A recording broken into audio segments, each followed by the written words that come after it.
ढेरों शुभकामनाएं। उनका सुहाग इसी प्रकार से अखंड बना रहे।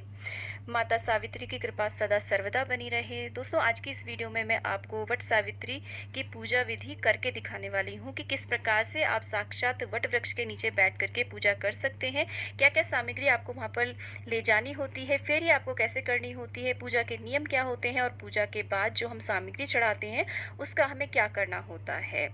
तो इससे पहले मैंने वट सावित्री पूजा में हमें किस किस सामग्री की आवश्यकता होती है, घर पर वट सावित्री की पूजा आप कैसे कर सकते हैं, वट सावित्री के व्रत में यदि आपको वट वृक्ष ना मिले या उसकी टहनी ना मिले तो आप किस प्रकार से पूजा कर सकते हैं। इससे रिलेटेड कई सारी वीडियोस है जिनकी एक मैंने प्लेलिस्ट बना दी है। उस प्लेलिस्ट का लिंक आपको डिस्क्रिप्शन में मिल जाएगा।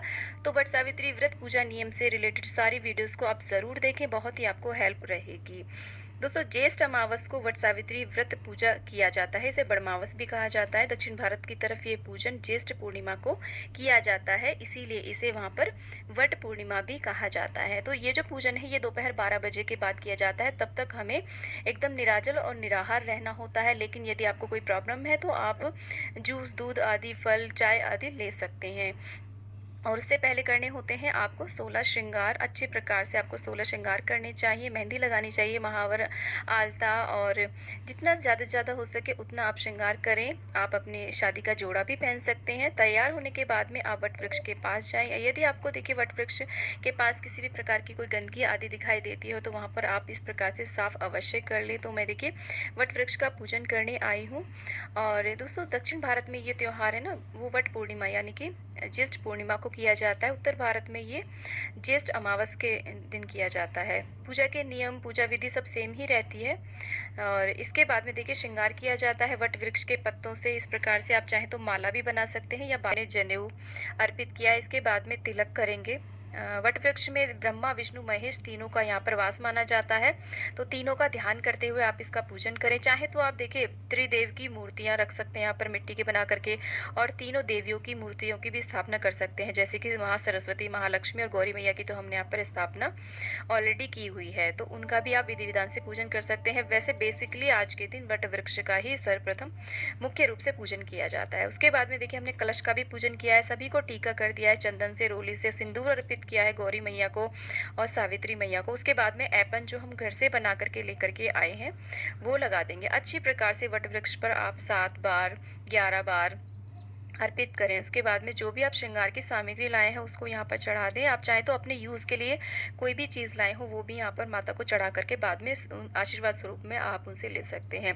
गणेश जी को दूर्वा चढ़ा दी है। जो भी फूल आपके पास उपलब्ध हो वो आप यहाँ पर अर्पित करें। और वट वृक्ष के ऊपर आप चाहे तो इस प्रकार से देखिए एक वस्त्र अर्पित कर सकते हैं, पीला या फिर भगवा कलर का, और एक पंखा। आप यहाँ पर 2 पंखे भी अर्पित कर सकते हैं। बांस की डलिया में रख करके जो भी मौसमी फल आते हैं ना वो अर्पित करें। एक श्रीफल ज़रूर अर्पित करें, कलावा लपेट करके इस प्रकार से। और जो भी भोग प्रसाद आपके यहाँ पर बनता हो, वो यहाँ पर बरगदे बनते हो या फिर मीठे पूड़े पूड़ी बनते हो वो अर्पित करें। और अंकुरित काले चने का बहुत ही ज़्यादा महत्व होता है, वो सभी को इस प्रकार से अर्पित करेंगे। इस प्रकार से पूजा करने के बाद में हमें वट वृक्ष की हवा करनी होती है। उसके बाद में इस पंखे को देखिए 2 अगर आपने अर्पित किए हैं तो एक पंखा यही छोड़ दें, दूसरे को आपको घर ले जा करके अपने पति की सर्वप्रथम हवा करनी होती है, या फिर अगर आपके साथ आपके हस्बैंड आए हो तो वहीं पर आप इस पंखे से उनकी हवा करें। इसके बाद में हम वट सावित्री मैया से, गौरी मैया से और बड़ बाबा से हम इस प्रकार से आशीर्वाद स्वरूप पहले तो उनको देखिए हम सिंदूर लगाते हैं अपने चुनरी के एक किनारे से, और उसके बाद में उनसे सुहाग लिया जाता है। आप सुहाग 5 बार, 7 बार इस प्रकार से अपनी मांग भरें और वहीं पर बैठ जाएं वट वृक्ष के नीचे, और हाथ में कुछ काले चने लेकर के वट सावित्री व्रत की पुस्तक आप उठा करके उसकी कथा का श्रवण करें या पाठ कर सकते हैं। तो इस तरीके से वैसे ये जो कथा आदि किया जाता है, पूजन पूरे ग्रुप में किया जाता है, तो हो सके तो ग्रुप में ही आप इस पूजन को करें। नहीं तो देखिए इस पूजन में क्योंकि बहुत सारी सामग्री हमें ले जानी होती है तो किसी ना किसी की हेल्प की तो आवश्यकता होती है, क्योंकि हमारा ही पूरा एक बैग भर जाता है जब हम इस पूजन के लिए जाते हैं। तो यहाँ पर देखिए कहीं पर भी आप कच्चे सूत से पहले हम फेरी देते हैं। एक फेरी आप चाहे तो ज़्यादा भी दे सकते हैं, 5, 7, 11। एक फेरी आप कच्चे सूत से इस प्रकार से अटका दें एक साइड में, और ऐसे इस प्रकार से आप पूजन करें। पूजन करते समय आप वट सावित्री मैया का ध्यान कर सकते हैं, वट वट वृक्ष का आप ध्यान कर सकते हैं। तो इस तरीके से देखिए हम फेरी कर देते हैं। उसके बाद में आप कुछ फेरियाँ आप हाथ में काले चने लेकर के फेरियाँ कर सकते हैं, या फिर आप पंखे से हवा करते हुए भी फेरियाँ कर सकते हैं। यहाँ पर फेरी आप अपने सामर्थ्य के अनुसार कर सकते हैं। 7, 11, 21, 51, नहीं तो विशेष रूप से 108 फेरियाँ करने का विधान माना जाता है। जितनी आपकी सामर्थ्य हो आप उतनी फेरियाँ करें।